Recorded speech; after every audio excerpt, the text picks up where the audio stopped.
C'est parti.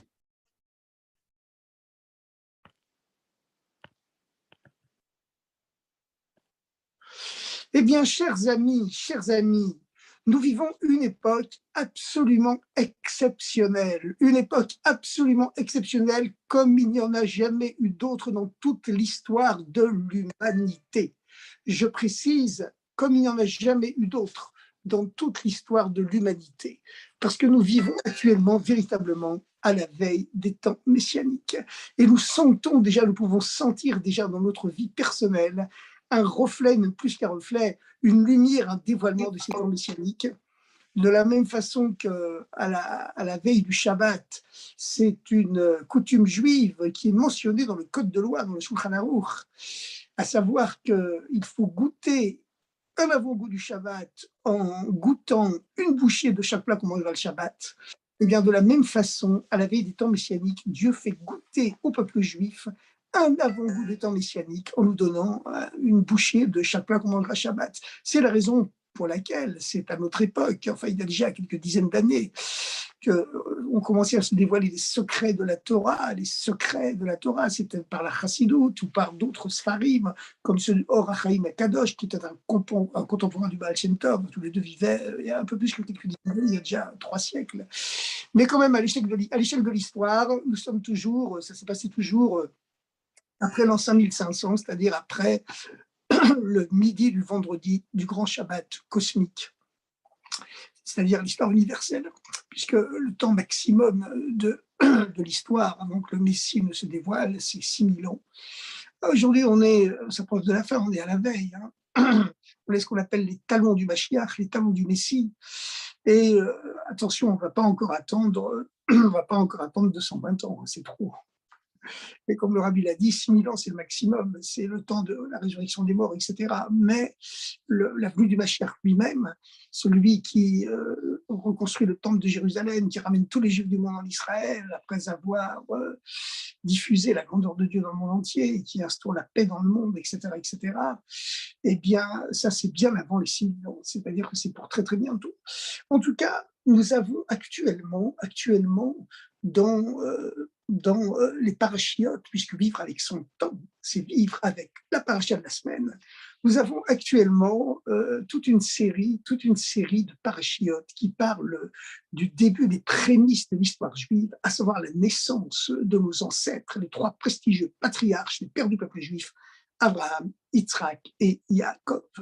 Et vous savez bien sûr qu'actuellement on parle surtout de la naissance d'Abraham et de Yitzhak.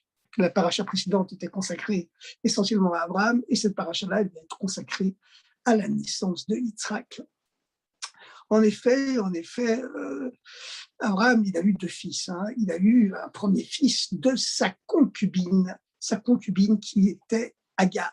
Agar n'était nulle autre que la fille du Pharaon. Lorsque Abraham avait séjourné en Égypte à cause de la famine, eh bien, cette femme qui était la fille du Pharaon, elle s'est éprise de la grandeur spirituelle d'Abraham. Elle a préféré aller suivre ce nomade dans le désert plutôt que de rester princesse dans la maison de son père. Elle a préféré la spiritualité à la grossière matérialité. Et le pharaon lui-même en était conscient. Il s'est dit, c'est le commentaire de Rachi, il vaut mieux que ma fille soit servante dans la maison de ce prophète, Abraham, qui était un prophète, plutôt que futur reine chez moi. En effet, l'Égypte, c'était vraiment l'abomination de la terre, c'est la culture la plus immorale de toute l'histoire de l'humanité, pour des tas de raisons qu'on a mentionnées déjà la dernière fois. Nous ne revenons pas à cette... En tout cas,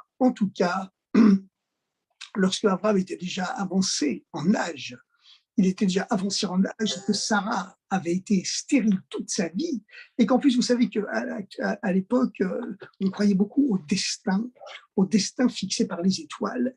Les rois de la science à l'époque, c'était les astrologues. Les astrologues qui prédisaient dans les étoiles ce qui allait arriver à chacun. C'était une véritable science, un art des sciences, c'était une véritable science. La Torah nous interdit de recourir à ces stratagèmes-là. Mais en tout cas, c'était quand même des stratagèmes efficaces. Plusieurs siècles après ce qu'on vient de dire, eh bien, les astrologues égyptiens avaient prédit au pharaon que allait naître cette année-là un enfant juif, un enfant hébreu, comme on disait à l'époque, qui allait détruire l'Égypte.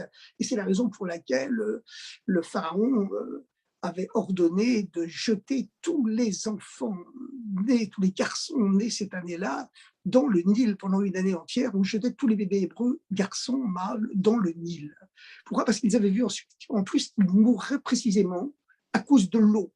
Vous savez que grossièrement, il existe 4 éléments fondamentaux dans la création, dans l'univers: le feu, l'air, l'eau et la terre. Et il y en a qui doivent périr par le feu, d'autres par la terre. Ils sont ensevelis, quelle que soit la raison. Et bien lui, il devait périr par l'eau. Et c'est ce qui s'est passé, puisque Moshe Rabbeinu, Moïse, est mort à cause, on le sait, de les fameuses eaux de Mériba, lorsqu'il avait frappé le rocher et que Dieu, au lieu de lui parler, et que Dieu lui en a tenu rigueur, en lui disant: puisque tu n'as pas sanctifié mon nom devant les enfants d'Israël, en leur donnant une bonne leçon, qu'il suffit de parler à un rocher, et même celui qui a un cœur de pierre, quand on lui parle comme il faut, avec bonté et gentillesse et aussi fermeté, eh bien, n'importe quel cœur de pierre, il peut s'ouvrir comme cette pierre, elle allait s'ouvrir en écoutant le verbe, les mots, les paroles de Moshe, et tu l'as frappé au lieu d'y parler, eh bien, tu m'as désacralisé, a dit Dieu, aux yeux de tout Israël. Il n'y a rien de pire que la désacralisation publique. À cause de ça, tu ne rentreras pas en Israël. Donc, il était mort à cause de l'eau. Voilà, cette eau qui était sortie du rocher finalement, mais après l'avoir frappé au lieu de lui parler. Enfin, donc les astrologues égyptiens avaient été tellement perspicaces et tellement savants qu'ils avaient prédit que cette année-là précisément et pas une autre. Les Hébreux étaient quand même esclaves en Égypte depuis déjà 2 siècles, 210 ans, ils sont restés esclaves en Égypte. Eh bien, ils ont prévu cette année-là va naître le sauveur d'Israël qui va détruire l'Égypte. Et il mourra par l'eau. Donc, il faut jeter tous les bébés mâles hébreux dans le Nil. Et ils ont même été plus loin. Ils ont même prédit le jour précis de sa naissance en disant: attention, ce jour-là, il naît. Par contre, il y avait un bug. C'est que dans les étoiles, ils n'arrivaient pas à discerner si le futur sauveur d'Israël et destructeur de l'Égypte, il allait être hébreu ou égyptien. Ils n'arrivent pas à voir ça. Ben oui, leur vision, même si elle est très précise, elle est quand même imprécise quelque part. Mais en effet, c'est normal, puisque Moshe, il allait avoir la double nationalité. Puisqu'il était adopté par la fille du pharaon, comme on le sait, et qu'il a donc grandi à la cour du pharaon. Il était considéré comme le prince héritier d'Égypte même, le futur pharaon. Et puis il a préféré, c'est ça la grande âme, vous voyez, il a préféré sceller son destin à un peuple d'esclaves, de sous-hommes, plutôt que d'aller chercher la gloire et la grandeur matérielle, politique, etc. Dans la cour du pharaon. Il a préféré se solidariser avec les esclaves. En tout cas, il avait une double nationalité, à la fois égyptienne, bien sûr, puisqu'il avait été initié par les grands prêtres égyptiens, et puis également évidemment hébreu, puisque c'était un hébreu. Maintenant, ce qu'il faut savoir, c'est que plusieurs siècles avant Moïse, avant Moshe, eh bien, les astrologues avaient prédit à Abraham et Sarah qu'ils ne pourraient pas avoir d'enfants. Or, Dieu est apparu à Abraham en lui disant, alors que celui-ci se lamentait du fait qu'il n'aurait pas d'enfant et que finalement ce serait l'intendant de sa maison qui allait hériter de tous ses biens et de tout son avoir spirituel même. Et Dieu lui dit, on connaît le fameux verset, sors de ta tente et regarde les étoiles, habet takochavim, contemple les étoiles, et comme l'autre grand commentateur Rachid le souligne, ce terme de contemple est un terme qui désigne un regard posé du haut vers le bas, c'est-à-dire que Dieu a dit à Moshe, je te mets plus haut que les étoiles, contemple les étoiles qui sont en dessous de toi. D'après la science astrologique, tu ne devais pas avoir d'enfant, je te rajoute le hé, qui est la lettre du souffle de vie, quand on souffle, quand on prononce le mot hé, on souffle, je te rajoute la lettre du hé, la lettre du souffle de vie par lequel j'ai créé le monde. En effet, c'est par la lettre hé que Dieu a créé le monde matériel, et par le yud que Dieu a créé le monde spirituel. Et j'enlève également le yud, qui est la lettre purement spirituelle du nom de Sarah, à la place. Elle s'appelait Sarah, et je lui donne également la lettre du souffle de vie matériel qui permet de créer matériellement, vous aurez un enfant. Mais d'abord, il fallait attendre longtemps. Et puis le temps a passé. Finalement, Sarai, Sarai, d'accord, qui ne s'appelait pas encore Sarah, eh bien, elle n'avait pas encore cette lettre Hé rajoutée à son nom, ou plutôt mise à la fin de son nom, à la place du Yud. Je vous rappelle que c'est par le Yud que Dieu a créé les mondes spirituels et par le Hé, le monde matériel. Donc, elle s'appelait encore Sarai. C'est-à-dire qu'elle n'était pour l'instant capable que d'enfanter des enfants spirituels, c'est-à-dire prêcher le monothéisme à toute l'humanité, en tout cas à toute l'humanité moyenne orientale de l'époque, qui est le berceau de toutes les religions, de toutes les spiritualités futures et à venir. Eh bien, finalement, bon, l'histoire est très connue, n'est-ce pas? C'est que Sarah, voyant que véritablement elle devenait très très vieille, très âgée, elle n'avait jamais pu concevoir un enfant depuis sa prime jeunesse. Donc elle a dit à Abraham, il est injuste que tu sois privé de postérité à cause de moi. Donc, je te donne ma servante, comme c'était la coutume à l'époque dans les sociétés traditionnelles, et j'aurai moi un enfant à travers ma servante. Voilà.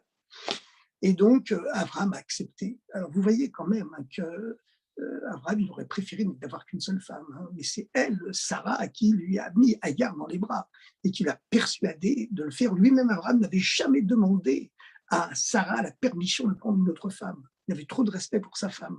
Il avait trop de tact, il n'aurait jamais osé lui demander. Il a fallu attendre que Sarai, qui s'appelait encore Sarai à l'époque, ne lui propose et même l'oblige à le faire, en lui disant ce sera aussi pour moi une façon d'avoir un enfant à travers ma servante, puisque tout ce que possède l'esclave bien revient au maître et à la maîtresse en l'occurrence. Donc voilà, Abraham, comme nous le raconte la Torah, s'est uni à Hagar, la fameuse princesse égyptienne, Hagar. Et puis, voilà, elle est tombée enceinte. Et lorsqu'elle est tombée enceinte, elle a commencé à se moquer de Sarah, en se disant, mais Sarah, et cette Sarah, elle se fait passer pour une grande prophétesse, une grande professeure de spiritualité, mais en vérité, c'est une moins que rien. Elle est mariée depuis plusieurs dizaines d'années, elle n'a jamais pu avoir d'enfant. Et puis moi, voilà, du premier coup, tac, je tombe enceinte. C'est-à-dire que Dieu m'aime plus qu'elle. Un calcul simple, hein, 2 et 2 font 4. Mais quelquefois, vous savez, 2 et 2 ne font pas 4. Il faut savoir cela, hein, comme on le sait, hein, tout est relatif. Voilà. Et alors, qu'est-ce qui s'est passé? Sarai s'est énervée, hein, parce que Sarai, ça veut dire ma princesse. Donc c'était la princesse d'Abraham. Après, elle est devenue Sarah, c'est-à-dire la princesse pour le monde entier. Et ça vient du mot sorer, qui veut dire dominer. Donc, c'était une femme qui n'acceptait pas d'être dominée, que sa propre servante se moque d'elle. Donc, elle a commencé à faire un scandale à Abraham en lui disant mon courroux est sur toi, je t'ai donné ma servante, voici que tu permets ouvertement qu'elle se moque de moi, ouvertement. Abraham lui a dit tu fais d'elle ce que tu veux. Elle a commencé à servir, Sarah a commencé à servir Agar, à lui a condamné aux travaux forcés à la maison quasiment. Agar s'est enfuie. Elle s'est enfuie et on connaît la suite. Lorsqu'elle était dans le désert, un ange lui est apparu et lui a demandé de revenir chez Sarah en lui disant que fais-tu ici, Sarah, servante d'Abraham? Ça veut dire que son identité, servante de Sarah, pardon, son identité, c'était d'être la servante de Sarah. C'était ça son identité profonde. Donc, retourne chez ta maîtresse, demande-lui pardon. Et évidemment, Sarah lui a pardonné. Et l'ange lui a affirmé également dans le désert qu'il aurait un enfant qui s'appellerait Ishmaël. Ça a été le cas. Et lorsque Ishmaël a eu 13 ans, eh bien, Dieu est apparu une nouvelle fois à Abraham et lui a demandé de se faire la circoncision parce qu'il allait avoir un deuxième enfant, cette fois-ci non pas de Hagar, mais de sa femme légitime, de Sarah en personne, alors que Hagar n'était que sa concubine. Et par conséquent, cet enfant allait être son véritable héritier matériel et spirituel. Et Abraham a protesté en disant, mais Ishmaël, il faut qu'il vive devant toi, Lou Ishmaël, puisse Ishmaël vivre devant toi, j'ai déjà un fils, ça me suffit. Non, ton véritable héritier, ce ne sera pas Ishmaël, ce sera le fils que Sarah te donnera. Le fils que Sarah te donnera. Mais pour avoir ce fils, pour faire descendre une âme aussi grande, aussi pure que ce fils que Sarah te donnera, eh bien, tu dois d'abord te circoncire. Car pour faire descendre une âme tellement haute que celle de Yitzhak, il devait d'abord être circoncis. Le père d'Abraham n'était pas circoncis, mais lui, pour faire descendre une âme aussi haute que celle de Yitzhak, il devait se circoncire avant. Donc ce jour-là, à l'âge de 99 ans, Abraham s'est circoncis, il a circoncis tous les mâles de sa tribu, et y compris Ishmaël, son fils qui avait 13 ans.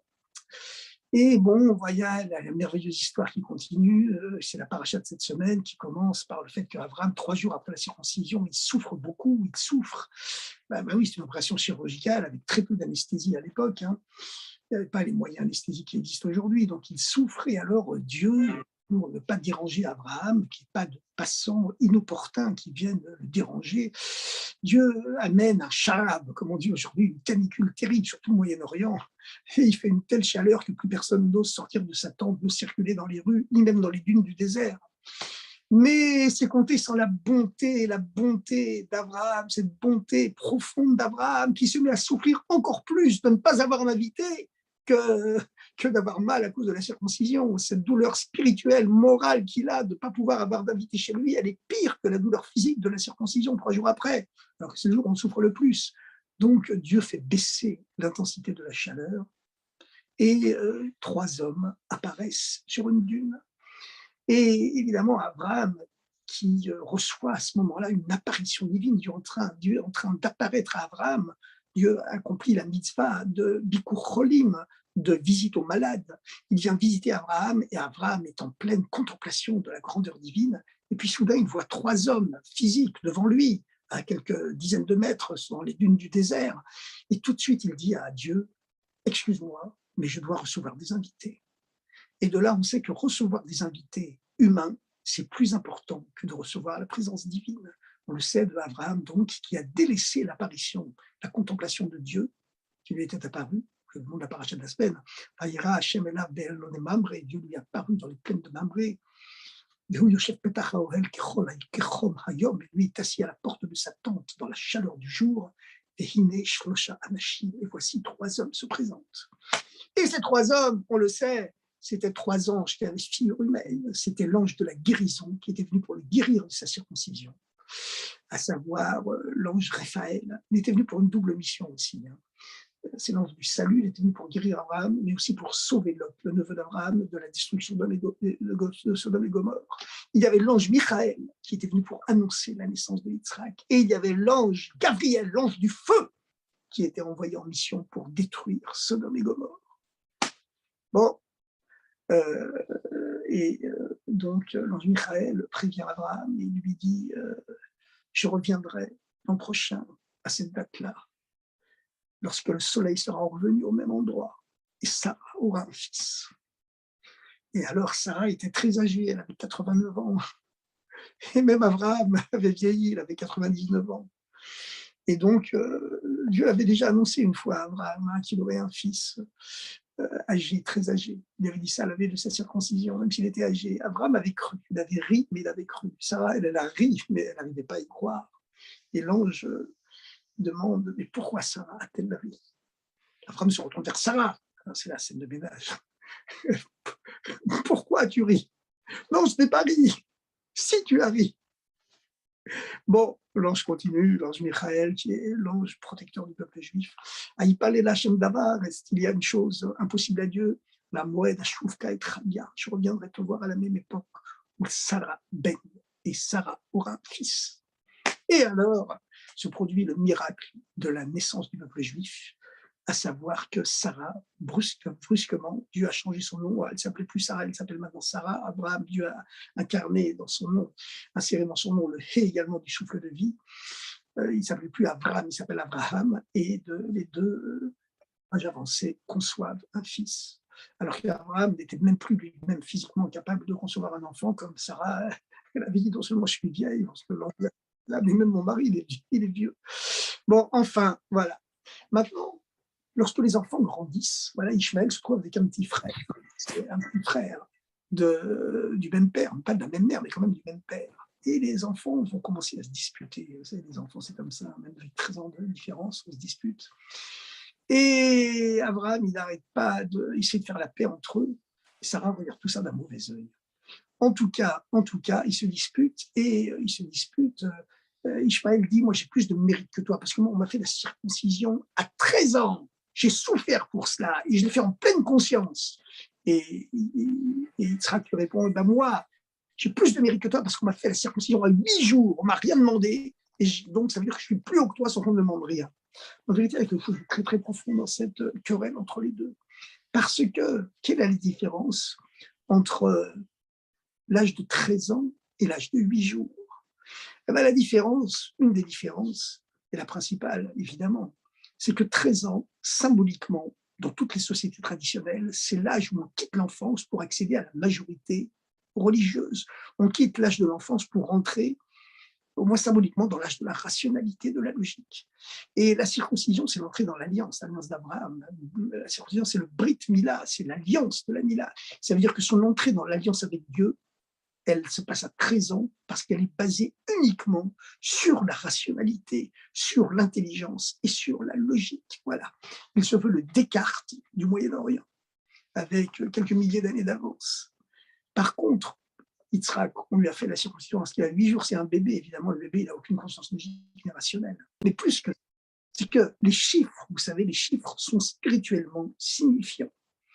Le chiffre 7, c'est le chiffre qui régit tout le cycle naturel du temps, donc de l'espace, donc du monde, puisque nous savons depuis notre célèbre co-religionnaire, Albert, Abraham, Einstein, une pierre, il a fait d'une pierre deux coups.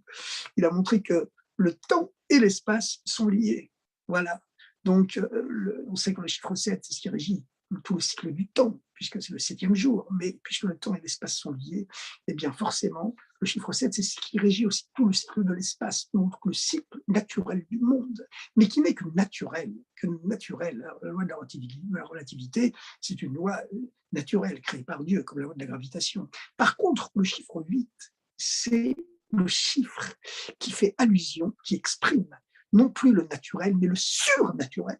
Le 7 régit le cycle naturel du temps et de l'espace, donc du monde, mais le chiffre 8, il régit le surnaturel du temps et de l'espace, qui est au-dessus du temps et de l'espace. Et c'est le Dieu qui est un et qui s'insère dans le cycle naturel, le 7 pour former le 8. Voilà, le chiffre de l'infini. Et donc du surnaturel. C'est-à-dire que tout le lien par l'entrée dans l'alliance avec Dieu de Yitzhak, elle n'est pas basée sur la seule rationalité, sur la logique cartésienne, soi-disant, comme celle de Ishmaël. Elle est fondée sur une dimension qui est surnaturelle, au-delà du naturel. Et ça, c'est la différence qui existe entre la naissance d'Ishmaël, qui est, comme on le sait, conceptualisée dans notre tradition, la tradition juive, comme l'ancêtre de l'assimilation arabo-musulmane. Vous savez que les arabo-musulmans, surtout au Moyen-Âge, c'était eux qui avaient été qui étaient les héritiers de la philosophie rationnelle grecque. C'est eux qui ont transmis la philosophie rationnelle grecque, comme les chiffres mathématiques, d'ailleurs les chiffres arabes, à l'ensemble de l'Occident. Eh bien, avec les grands penseurs, les grands philosophes musulmans comme Averroès, etc.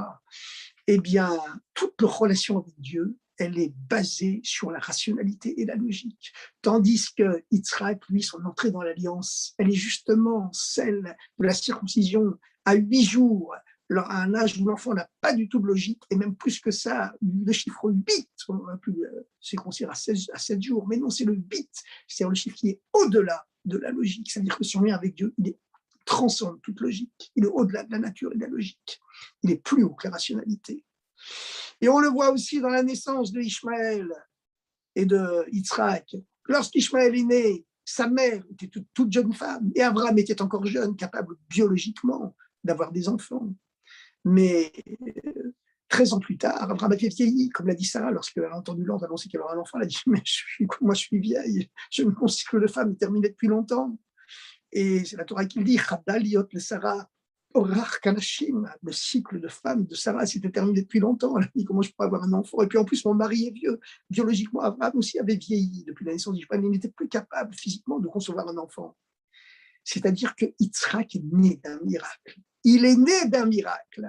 Un père âgé de 99 ans, une mère qui avait été stérile toute sa vie et qui est âgée de 89 ans. Et il a fallu attendre qu'ils aient 100 ans et 90 ans d'un seul coup pour enfanter, pour la naissance de Yitzhak. Le peuple juif est né d'un miracle. à la différence de Ishmaël, qui est né de façon biologiquement naturelle, le peuple juif est né d'une façon surnaturelle. Et l'entrée dans l'alliance avec Dieu de Ishmaël, l'ancêtre de la prestigieuse, la grande civilisation arabo-musulmane, qui a été une civilisation d'une grandeur extraordinaire. Hein. C'est eux qui ont reçu les chiffres indiens, qui l'ont transmis à l'Occident. C'est eux qui ont reçu la philosophie grecque, qui ont réussi à la conserver. À l'époque, on brûlait tous les livres scientifiques grecs dans les universités occidentales. Eux ont eu l'intelligence de la garder, de la transmettre ensuite à l'Occident. C'est ce qui a permis la renaissance scientifique de l'Occident au Moyen-Âge, par l'intermédiaire aussi de penseurs juifs comme Maïmonide, mais qui vivaient dans le monde arabo-musulman. Eh bien, et qui ont transmis donc aux savants chrétiens à l'époque. Les savants chrétiens à l'époque, c'était plus des moines. Hein. C'était comme ça que ça se passait. En tout, parce qu'à l'époque, il n'y avait qu'un seul savoir. Il n'y avait pas de différence entre le savoir scientifique et le savoir spirituel. Il n'y avait qu'un seul savoir, ça s'est ramifié, ça s'est subdivisé beaucoup plus tard.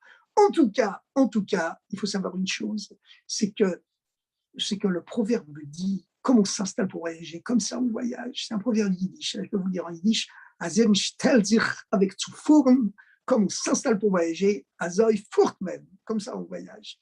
Voilà, moi j'ai appris le yiddish, vraiment, pour comprendre les sirops du rabbi. Hein. Sinon, je ne parlais pas yiddish. Hein. Je suis à l'Yeshiva, je ne comprenais rien. Mais pour comprendre les sirops du rabbi, j'ai appris le yiddish, grâce à Dieu. Bon, j'ai beaucoup d'amis Sfarad qui parle yiddish beaucoup mieux que moi, hein, mais c'est pas grave, je parle quand même, je comprends quand même les sirops du rabbi, grâce à Dieu. Alors écoutez, je vais vous dire une chose, c'est très important de comprendre le yiddish du rabbi. D'ailleurs, c'est très facile. Hein. Vous savez, le yiddish du rabbi, le yiddish chassidique, c'est 100 mots qui reviennent tout le temps. Vous apprenez ces 100 mots en 3 jours et vous pouvez comprendre toutes les sirops du rabbi. C'est bête de s'en priver parce que c'est un peu comme investir 1 million pour gagner 1 milliard. Vous voyez, le résultat n'est pas du tout à la hauteur de l'investissement. Il dépasse 1000 fois l'investissement. Avec un tout petit effort, on peut écouter tous les fabricants de rabbi, c'est quelque chose d'impressionnant. En faisant la vaisselle, en conduisant sa voiture, en se promenant dans les rues, en faisant du vélo. Bon, en tout cas, les amis, il faut savoir une chose, comment ça pour voyager comme ça on voyage, comme le peuple juif est né de façon surnaturelle, eh bien toute la vie du peuple juif, toute l'histoire du peuple juif, à travers les 3500 ans d'histoire depuis le Matan Torah, toute l'histoire du peuple juif, elle a été surnaturelle, miraculeuse, parce qu'avec toutes les vicissitudes de l'histoire, les massacres, les pogroms, etc., qu'on a connus, que nos ancêtres ont connus, parce que maintenant c'est différent, il y a le rabbi qui a dévoilé une dimension messianique dans le monde, ce qui fait que la force que les Goïs avaient de dominer les Juifs, c'est une force qui s'est terminée pour toujours. Ça, c'est le rabbi qui l'a promis, on voit que c'est vrai, parce que la présence divine est redescendue dans le monde matériel en prémisse des temps messianiques à travers le rabbi. Voilà, ça c'est cette dimension messianique du rabbi, comme le rabbi dans son premier commentaire. Hein. Le premier commentaire, il explique comme à l'époque de Moïse, la présence divine est redescendue dans le matériel, et c'est ce qui a permis aux Juifs d'être libérés matériellement d'Égypte. Eh bien, ils vont recevoir la Torah, et bien, de la même façon, à notre époque, la présence divine est redescendue dans le monde matériel par la vertu du chiffre 7. Moshe était le 7e. On connaît ce fameux commentaire du rabbi qui l'a sacralisé en tant que rabbi, le premier Mahamar, parce qu'au début de la création du monde, Dieu habitait le monde matériel, mais avec le péché de l'homme, il s'exile au premier ciel, puis avec le péché de Caïn qui a fait son frère Hevel, Dieu s'est exilé au 2e ciel, jusqu'à ce qu'il s'exile au 7e ciel. Et puis ensuite, il y a eu 7 maîtres qui se sont levés et qui ont ramené Dieu de ciel en ciel jusqu'au monde matériel. Mais Abraham a réussi à le faire descendre à Dieu du 7e au 6e ciel, il sera 5e. Quand Moïse est né, il était le 7e maître, c'était la 7e génération depuis Abraham, eh bien, Dieu était encore prisonnier du premier ciel. Donc, comme Dieu était prisonnier du ciel, eh bien, le peuple juif, le peuple de Dieu, était esclave sur la terre. Voilà.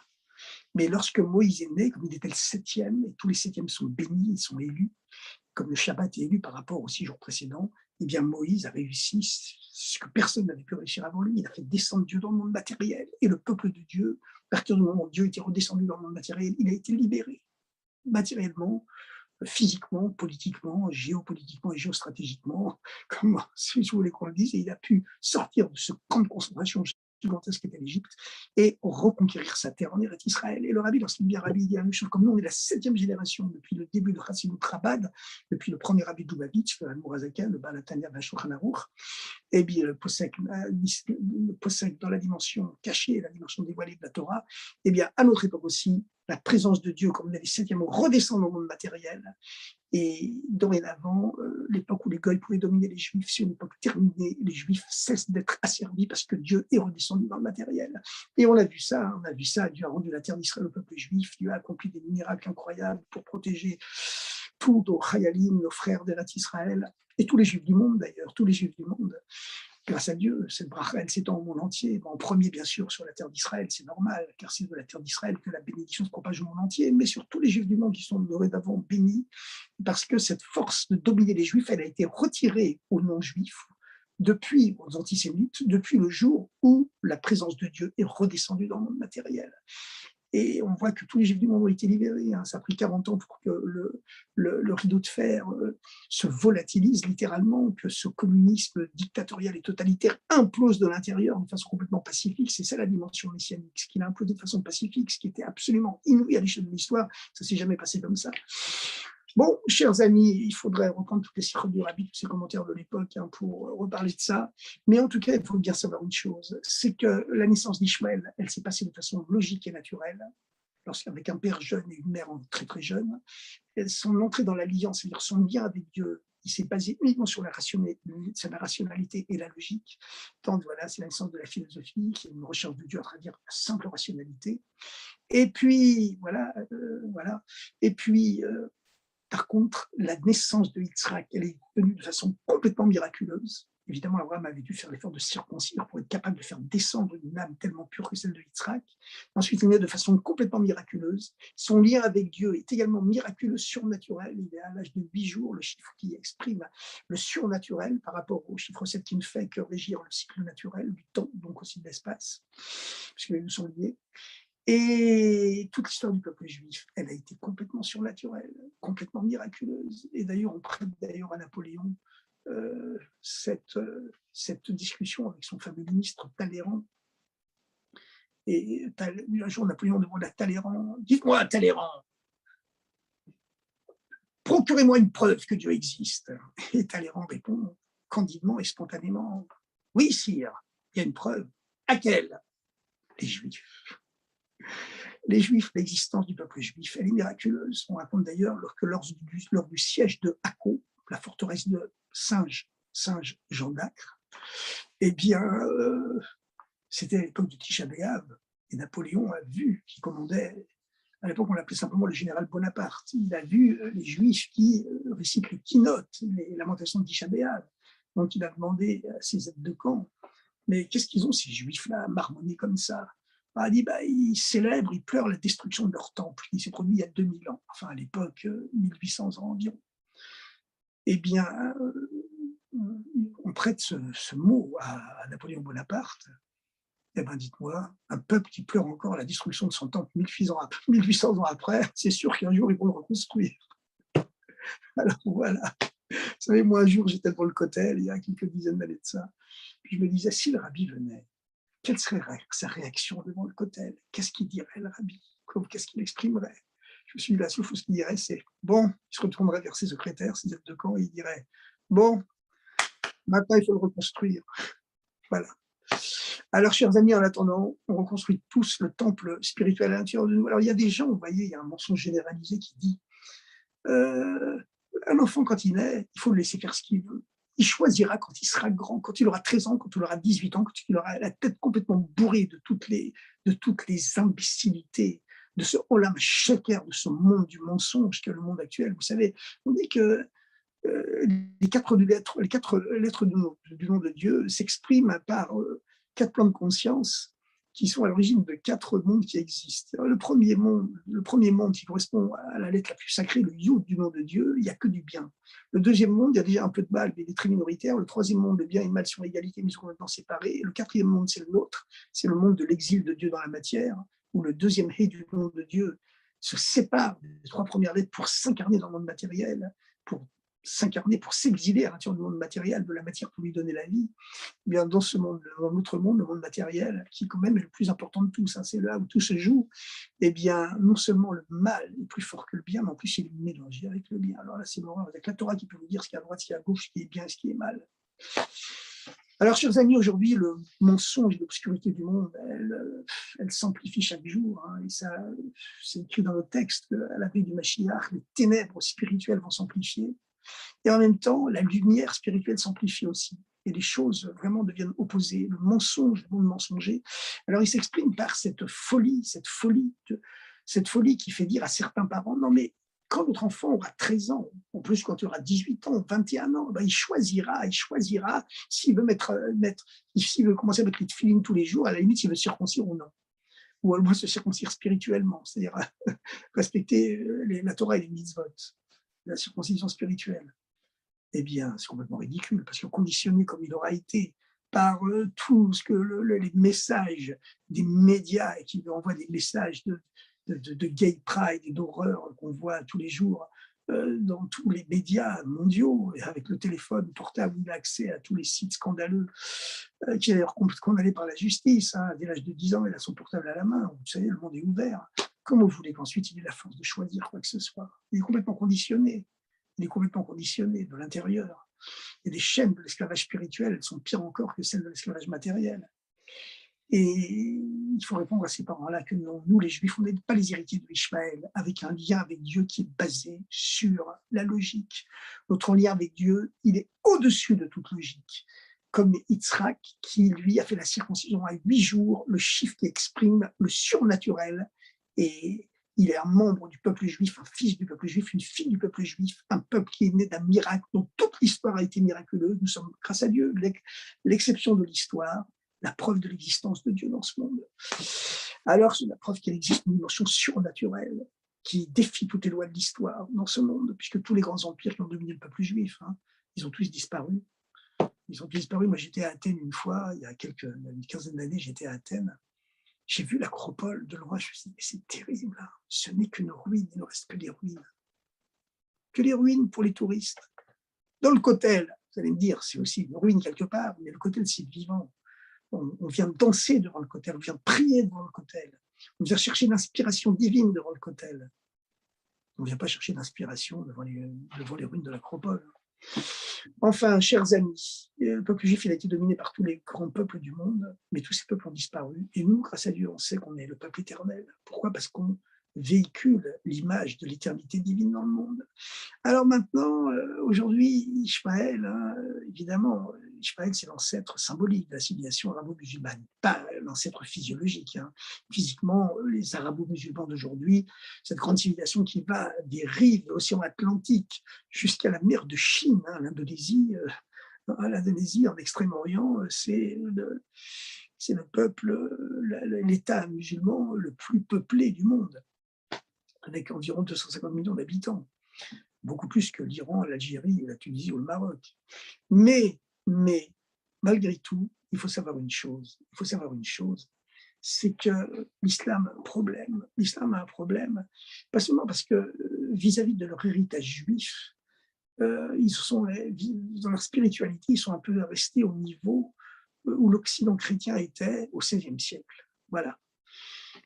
Ça peut être une qualité d'avoir beaucoup de foi, etc. Bon, une fois, j'ai voyagé sur l'Égyptaire pour aller de Paris à New York. Et ben, le haut-parleur, quand il annonce son programme de vol, il dit avec l'aide de Dieu, on arrivera à New York dans 7 heures, après un voyage de 7 heures. Avec l'aide de Dieu, on va se poser dans 1 heure à New York. Voilà, c'est bien, c'est beau, bien sûr, c'est beau, quelque part c'est beau. Mais ils ont un problème, c'est que quelque part, je ne parle pas pour l'ensemble des Arabes, des Arabo-musulmans qui n'ont pas accès à toutes ces choses pointues, mais dans les grandes écoles coraniques de la planète, que ce soit en Égypte ou que ce soit en Iran, mais même en Tunisie ou en Algérie, hein, dans les grandes écoles coraniques, qu'est-ce qu'on apprend? On apprend que c'est sûr qu'au début, les Juifs, ils ont reçu le code sacré de l'humanité, ils ont reçu la Torah, le livre incréé, le plan du monde, le plan du rapport entre Dieu et toute l'histoire. Mais ensuite, ils ont falsifié, ils ont corrompu ce livre. Il a fallu que l'ange Gabriel en personne, descende du ciel pour ramener la vraie Torah, le vrai livre originaire, le vrai code sacré de l'humanité à Mohammed. Voilà. Donc, quelque part, au lieu de dire carrément, simplement, bon, Mohammed, il vivait en Arabie, il y avait déjà les chrétiens, il y avait des marchands chrétiens, des populations chrétiennes en Arabie qui connaissaient la Bible. Puis il y avait à plus forte raison les Hadiths, les Juifs présents en Arabie, et que Mohammed, il a appris tout ce qu'il sait, y compris la notion d'ange Djibril, d'ange Gabriel qui descend du ciel, il l'a appris en discussion avec les rabbins. Donc il pourrait reconnaître les musulmans skites, leurs dettes qu'ils ont envers le peuple juif. Pas du tout. Un tour de passe-passe qui vire au négationnisme en disant, bon, c'est vrai que les Juifs ils avaient reçu le code sacré originel, la Torah, voilà, le livre incréé, le livre éternel qui a toujours existé et qui a précédé le monde, mais ils l'ont falsifié, ils l'ont corrompu. Il a fallu que Dieu envoie l'ange Djibril, Gabriel, l'ange du feu, pour retransmettre la Torah originaire au peuple juif et aux Arabes, aux tribus arabes du désert, excusez-moi, lapsus révélateur. Et finalement, les Juifs, ils n'ont qu'une Torah falsifiée, les chrétiens, évidemment, encore plus. Mais les grands falsificateurs, c'est les Juifs. Bon, voilà. Alors, tant qu'ils n'auront pas réglé leurs problèmes d'héritage, de dette qu'ils ont envers le peuple juif, ils filent un mauvais coton, Et moi, je dis une chose, parce que nous souhaitons le bonheur au monde entier. D'ailleurs, toute la Torah n'a été donnée que pour apporter la paix dans le monde. Et comme le Rabbi le souhaite dans plein de commentaires, tout le but de Eretz Israël, tout le but de la création d'un État d'Israël, c'est d'apporter le bonheur et la prospérité à tous les peuples voisins, et ça viendra, il y a déjà les accords d'Abraham, et ça va s'amplifier. Et le jour où ce monde arabe reconnaîtra sa dette envers le peuple juif, que tout ce qu'ils savent finalement, ils sont les héritiers du peuple juif, comme le christianisme occidental a commencé à le reconnaître, lorsque le pape est venu demander pardon à ce que l'Église a fait au peuple juif pendant 2000 ans, dans la synagogue de Rome, en 1990. Eh bien, à ce moment-là, ça a été vraiment un dévoilement messianique. Le monde musulman, il y arrivera aussi. Pour ça, il faut qu'Israël soit ferme et qu'il dise le bon argument, que les Arabes d'ailleurs sont capables d'accepter et d'entendre, parce qu'eux, ils ont une foi spirituelle. À savoir que si on est là, c'est que Dieu nous avait promis cette terre et qu'il nous l'a rendue. Et c'est le seul argument qui sera accepté par le monde entier, dit le Rabbi. Et puis, dans le pays, les États-Unis, le président jure sur la Bible, c'est sûr que c'est le meilleur argument. Dans tous les pays arabo-musulmans qui sont une situation, qui forment une civilisation qui est essentiellement religieuse, c'est sûr que c'est le seul argument qui puisse passer. En tout cas, il faut savoir que la vie du peuple juif, elle est au-delà de la nature, elle est miraculeuse, et que donc, même si on a des difficultés aujourd'hui, il faut savoir qu'on peut compter sur les miracles de Dieu. Ce qui ne nous empêche pas, bien sûr, d'adopter également le proverbe « Et toi, le ciel t'aidera ». Ça, c'est évident qu'on doit agir comme si on n'était pas sur un miracle, mais on doit savoir qu'il y aura des miracles complètement surnaturels qui vont arriver et qui vont nous accompagner avec l'aide du bon Dieu jusqu'à l'avènement de cette paix messianique dans le monde, beaucoup plus rapidement qu'on le croit. Chers amis, à très bientôt et Shavua Tov, bonne semaine et un hiver plein de bonne santé et de bonnes nouvelles en attendant un été encore meilleur.